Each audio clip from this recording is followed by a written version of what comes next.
Hello friends, let's see microbes in sewage treatment.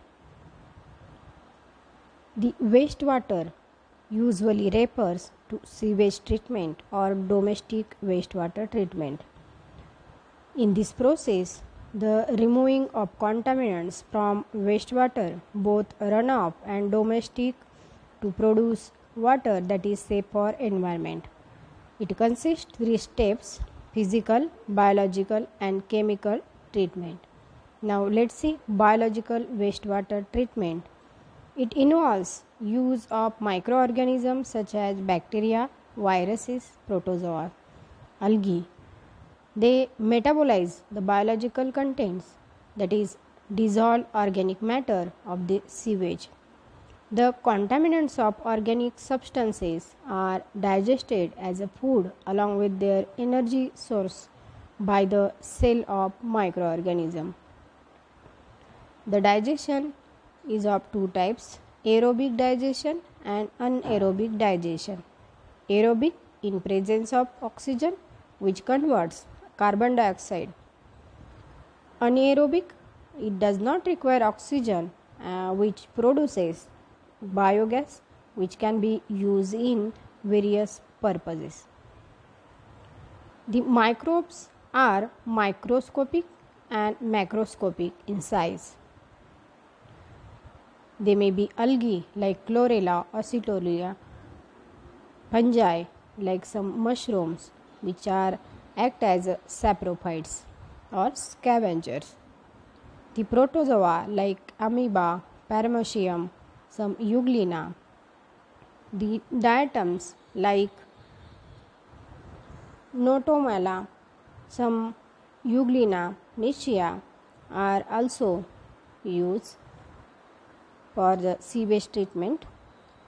Also nematodes like tapeworm, flatworm and some cycoda are also used for the sewage treatment. Let's see the microbes in sewage treatment mainly consist primary treatment and secondary treatment. The primary treatment means physical treatment and secondary treatment is the biological treatment. Here you can see schematic presentation of these primary treatment and secondary treatment to the sewage wastewater. Here the actual industrial plant which shows the outline.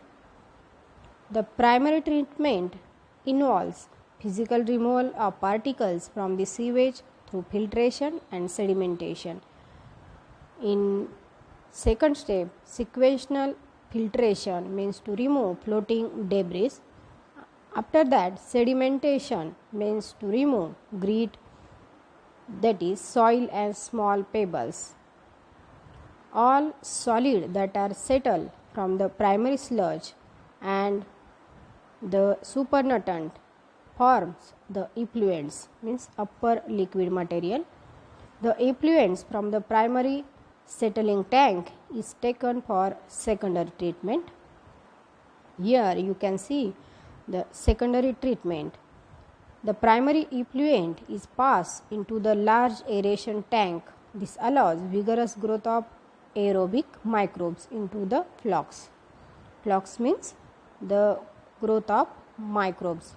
While growing, these microbes consume a major part of organic matter in the effluents.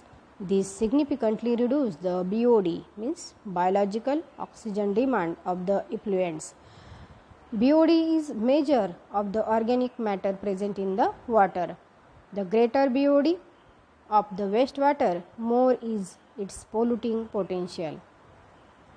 Once the BOD of sewage water is reduced significantly, the effluents is then pass into settling tank, where the bacterial flocks, means colonies, are allowed to sediment. This sediment is called activated sludge. A small part of the sludge is pumped back into the aeration tank to serve as a inoculum. The remaining major part of the sludge is pumped into the large tank called as a anaerobic sludge digester or the fermentation. During this digestion, bacteria produce a mixture of gases such as methane, hydrogen sulfide and carbon dioxide. In anaerobic condition, these gases form a biogas. The effluents form the secondary treatment that is generally released into natural water bodies like rivers and streams, or it may be passed to the tertiary treatment. The microbes plays major role in treating millions of gallons of the wastewater every day across the globes. Till the date, no man-made technology has been able to rival the microbial treatment of sewage. The Ministry of Environment and Forest has initiated the Ganga Action Plan and Yamuna Action Plan to save these major rivers of our country from pollution. Under this plan, it is proposed to build a large number of sewage treatment plants so that only treated sewage may be discharged in the river. Here you can see some industrial sewage treatment plant. If there is some impurity in the secondary treatment, it is passed to the tertiary treatment.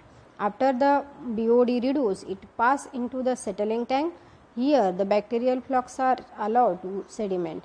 It may pass to activated sludge or anaerobic sludge digester. During anaerobic digestion, different gases has expel out, that is methane, hydrogen sulfide, CO2. The effluents are then chlorinated and released in natural water bodies like rivers and streams. The sludge are disposed. In this way, we can treat the sewage water or wastewater and remove the pollution, or we can save our nature from pollution. Okay, thank you.